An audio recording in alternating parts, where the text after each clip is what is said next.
एक बहुत अहम बात है। हालिया दिनों के अंदर, ये गुज़िश्ता 3-4 दिन से आपने देखा होगा, मस्जिद उन नबी के बाहर इंडिया के बाद अदाकार और इंडिया का सफारती एक वफद आया, उसकी तस्वीरें वायरल हुई। हम शरीयत के पाबंद हैं। जो बात शरीयत के खिलाफ हो उसकी मुखालफत होगी, जो बात शरीयत में जायज़ है वो बतलाना अपना फरीदा समझते हैं। आज ये मसला भी समझ लीजिए, मस्जिदुल हराम का, मक्का के हरम का और मदीना के हरम का फर्क है। अलबत्ता हिजाज के लफ्ज के अंदर मक्का और मदीना दोनों शामिल हैं। यह बात शरी मसला इसलिए बयान कर रहा हूं, बाद लोग समझते हैं जी सऊदीया की हिमायत की वजह से। शरी मसले के तौर पे हजरत सुमामा को, जिन्होंने अभी इस्लाम कबूल नहीं था किया, यमामा के गवर्नर थे, रसूलुल्लाह ने कहां पे बांधा था? मस्जिदुन नबवी के अंदर। जो नजरान का वफद आया था ईसाइयों का, रसूलुल्लाह ने कहां ठहराया था? मस्जिदुन नबवी के अंदर। अबू लूलू फिरोज अल मजूसी, जिसने हजरत उमर को शहीद किया था, कहां रहता था? और हजरत उमर ने तो ताजरों को, कुफार के ताजरों को और यहूदियों को मस्जिदुन नबी में और गिरदोनवा में तिजारत की इजाजत दी थी। क्यों दी थी? याद रखिए, मुशरिकों का इन्नमल मुशरिकून नजस, सही आयत है, कुरान की आयत है। उनका दाखिला बैतुल्लाह में हराम है, उस हरम में हराम है। लेकिन इस आयत के नाज़िल हो जाने के बाद भी यहूदी मदीना में रहते थे। उमर बिन अब्दुल अजीज ने यहूदी और ईसाई मजदूरों से वलीद बिन अब्दुल मलिक और उस सारे अहद में तबीरात करवाई। 1400 साल में गैर मुस्लिमों का मदीना में दाखिले के ऊपर किसी किस्म का एतराज और पाबंदी नहीं। हाँ, अब एतराज क्यों हुआ ये भी सुन लीजिए।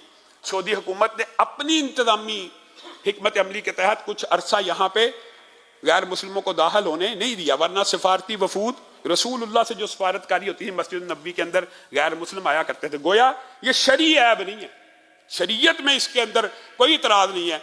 हाँ, हरम के बारे में उलमा का इत्तफाक है। बाद उलमा ने तो यहां तक लिखा कि हरम के अंदर भी अगर कोई माहर जो मजदूर हो या कोई ऐसी वो हुनर जानता हो जिसके अलावा काम ना हो सके तो उससे भी काम करवाने की इजाजत है। लेकिन बहरहाल उसके ऊपर तो इजमा है।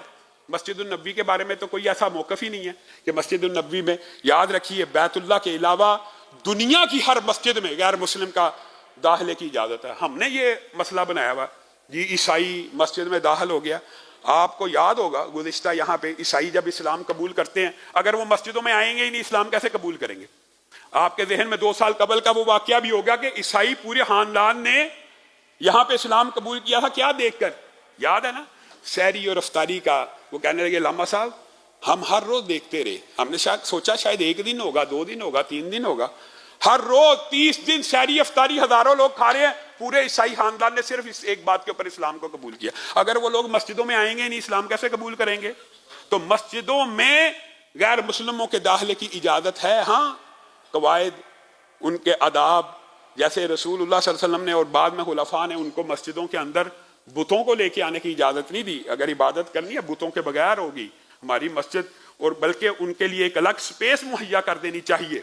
गोया ईसाई गैर मुस्लिम मस्जिदों में दाखिल हो सकते हैं, इसमें शरई तौर पे कोई कबाहत की बात नहीं है।